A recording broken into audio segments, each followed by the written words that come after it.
Earlier, I talked with Mark Weiss. He's in charge of international operations at Reagan AeroTech. I asked him about some of the other hurdles still to come for the C919. Well, it's got a number of hurdles, but like any other airplane that comes out, it's got the same parameters that they've got to deal with. You know, the fact that it's made the high-speed tests is really good. Now they're going to have to do other certification tests, stability tests in the air. They're going to have to do cold weather tests, heat tests. I mean, they actually take aircraft and put them up in very cold areas to see how well they operate under these situations. They're going to do further tests with the windshield to make sure that if it has a bird strike, nothing goes through it. There's a variety of testing that goes through, and it takes a bit of time to get that done. And remember, one of the things that they want to do is not just get Chinese certification.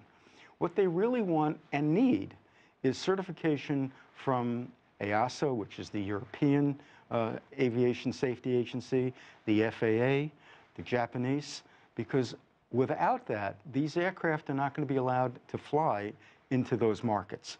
And if you're looking to have a reach beyond China or beyond your Asian neighbors, you've got to get that certification as well.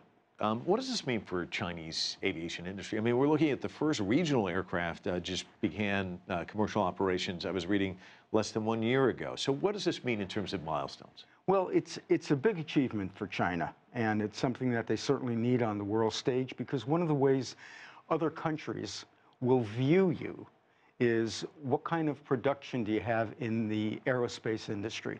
And certainly having an aircraft that can compete with Western markets, the Airbus and the Boeing aircraft, I mean, it makes China almost an equal player. That's the objective of this. So in that sense, this is a big win for China. And the other thing is, when you talk about the other aircraft, the ARJ that they've put out, the ARJ-21, that hasn't been a great success. So they needed to learn from what they've designed into that aircraft, from the production of that regional jet, and they've made the changes, they've made the upgrades into this new aircraft, the 919.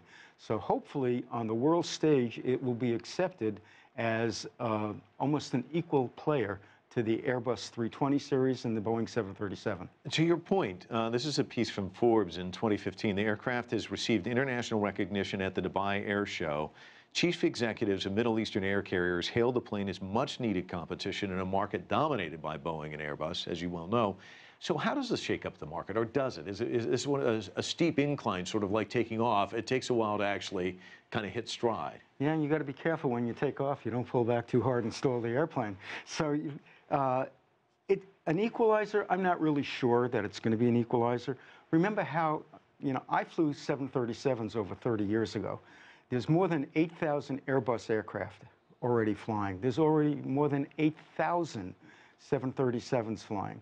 The backlog on these aircraft from Boeing and from Airbus is going to be years before that's cleared up. So the 919 has a very steep uphill climb to start competing in Western markets. And again, we go back to making sure that it's got to be certificated in a Western market, the US and Europe.